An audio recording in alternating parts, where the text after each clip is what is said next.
بینەرانی خۆشەویستی بەرنامەی لێکدانەوەی هەواڵ ئەم کاتتان باش. لە ماوەی ڕۆژانی ڕابردوودا ڕژیمی کۆماری ئیسلامی دەسیداوەتە هەڵمەتێکی گرتن لە شارەکانی کوردستان و تا ئێستا پتر لە 50 کەس لە شارە جۆرەجۆرەکانی کوردستان بەبێ هیچ تاوانێک گیراون و ڕەوانەی بازداشتگاکانی ئیطلاعات کراون. زۆربەی ئەم کەسانە چالاکوانانی کۆمەڵایەتی و تا ئێستا هۆکاری گرتنەکانیان ئاشکرا نەبووە. بۆ تاوەتوێکردنی ئەم هەواڵە داوامان لە هاوڕێی کاوە ئەلیاسی ئەندامی حیزبی کۆمۆنیستی ئێران کردووەکە لە ڕێگەی سکایپەوە لە شاری یۆتۆبۆری سوێد لەگەڵمان بێت. هاوڕێکاوە بەخێر بیت و پێم خۆشە یەکەم پرسیار پێمان بڵێ دوای نزانیاریەکان لەسەر ئەم هەواڵە چییە؟ زۆر سپاس، منی سڵاو و ڕێزمەیە لە خزمەت دێوە و هاوکارانتان. بەڵێ دوای زانیارەکان ئەوەیە کە تا ئێستا نزیک بە 50 نەفەر لە فعالینی مەدەنی کوردستان گیراون لە شارەکانی ئەز جملە لە شارەکانی کرماشان، بووکان، دیواندەرە 50 نەفەر گیراون تقریباً و تاوانی ئەوان تاوەشتی تایبەتیان نەکردووە، بەڵام هەڵەگەڕێتەوە هەموو ئەو ترس و لەرزەی کە ڕژیمی جمهوری ئیسلامی لەسەر فعالینی مەدەنی لە کوردستانەسی کە عەکسوڵعەمەڵ نیشان بە نسبەت بە ئەو جموجۆڵانەی کە لە شارە گۆرەکانی ئێران ئەز جملە لە خوزستان دەستی پێکردووە.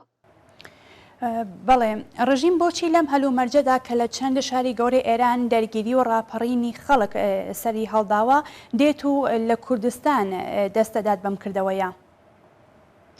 خۆ دەلایلێکی مختلفی ئەتوانێت بێ، ئەز جملە ئەوەی کە کوردستان منتەقەیەک یا ئوستانێکی تەحەزوب یافتەس، مردمەکەی سەتحی ئاگاهیان هاسەرەوە و نسبەت بە جموجۆڵەکانی نەو ئێران عەکسوڵعەمەڵ نیشانەدەن، هەر بۆ بوونەوەی جمهوری ئیسلامی بەخاترەوە کە پێ وایە دەست پێشخەری ئەخاتوانە جەمعێ لە فعالینی مەدەنی کە معموڵەن لەم جۆرە کارانە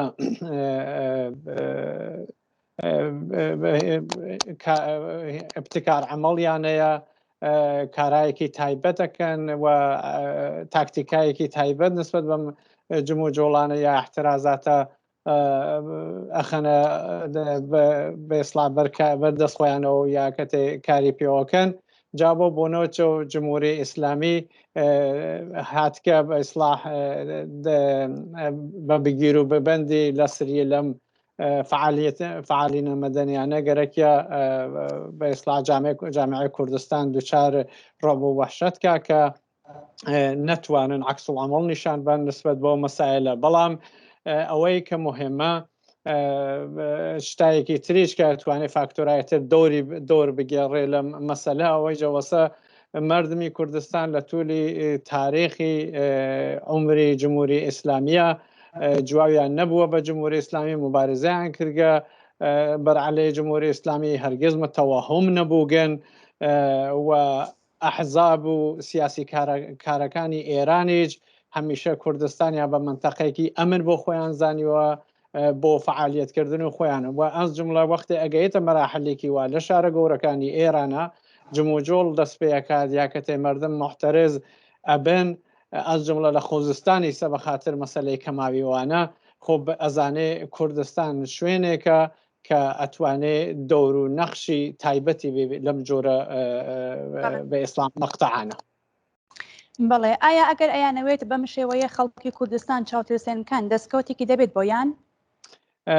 بە دڵنیاییەوە نا، خەڵکی کوردستان لە تووری وتم لە تووری تاریخی عمری جمهوری ئیسلامیە مبارزەیان کردووە و لەم جۆرە کارانەیان کردگە، لەم جۆرە عەکسوڵعەمەڵیان نیشانداگە و بە ئیسڵاح لەم جۆرە عەکسوڵعەمەڵە منزورم وەسە نسبەت بە حەرەکاتهایەکی سەراسەری کە لە شارەکانی ئێرانە اتفاقێک کە بکە هاوبەستگی خۆیان نیشانداگە بۆ مردم، هەر بۆ بۆنەوە جمهوری ئیسلامی ئیسا نەک ئەوە ناتوانێت مردمی کوردستان مەرعوب بکە، بەڵکو ئەنێرژی جەدا بە مردمی کوردستان کە بڕنە پای کاری گەورەتر و هەر ئەنرژیان پێدات و پڕتەوانیانەکە.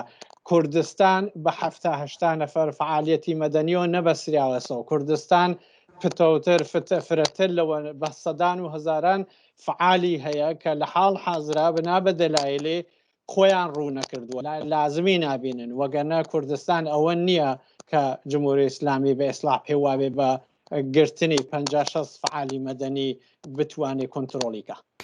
بەڵێ هاوڕێکاوە بە کورتی جوابی ئەم پرسیارە بدەوە، پێت وایە لە بەرامبەردا خەڵک دەبێت چۆن جوابی ئەم کردەوەی بدەنەوە؟ بە نەزەری من خەڵکی کوردستان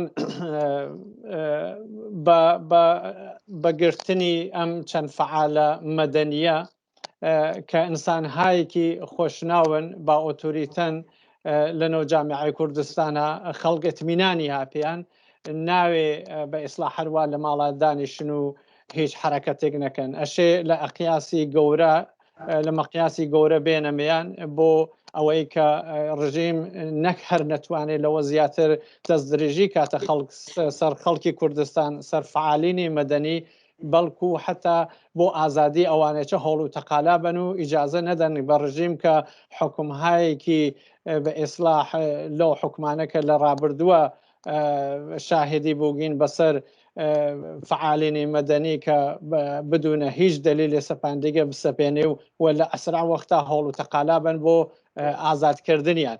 و هەمزەمانی خەڵکی کوردستان ناوێ بەوە چاوترسێن بکرن بچنەوە ماڵەکانیان بنا بە تاریخێک و بنا بە پشتوانەیە کە هەستیان ساڵیانی ساڵ خەڵکی کوردستان هاوخەم و هاوخەباتی مردمی سەراسەری ئێران بووگن و لە بوارە لە مەقاتعی جۆرەوە جۆرە بەدەم خەڵکەوە بووگن و ئەس جملە ئیستا کە مردمی ئێران ئەس جملە شارەکانی ئێران ئەس جملە خوزستان بە خاتری بێئاوی احترازەکان ئەشێ پاڵپشتیان بن بەردەوام و ئەو تاکتیکانە و ڕێحلانەکە پێیان بژێرن خۆیان پێیان باشە و بنا بە ڕۆژ بە ئیسلاح هەڵیە بژێرن لەو چوارچێوە کار بکەن. من پێم وایە بە ئیسلاحەوە باشترین کارە بێ و دەنگدانەوەیەکی باشیە بێ. بەڵێ زۆر سپاس بۆ ئێوە هاوڕێکاوەی ئەلیاسی کە لەم بەنامەیەدا لەگەڵمان بوویت. مەمنون بۆ ئێوەش دەستان خۆش بێ. سپاس. بەڵێ بینەرانی خۆشەویستی بەنامەی لێکدانەوەی هەواڵ ئەوەی بینیتان تاوتوێکردنی هەواڵی شەپۆلی تازەی گرتنی چالاکانی مەدەنی بوو لە کوردستان کە لەگەڵ میوانی بەنامە هاوڕێکاوە ئەلیاسی ئەندامی حیزبی کۆمۆنیست ئێران قسە و باسمان لەسەر کرد. وێڕای سپاس بۆ هاوڕێتیتان، سەرنجتان بۆ بینی درێژەی بەنامەکانی تەلەڤیزیۆنی کۆمەڵا ڕادەکێشم.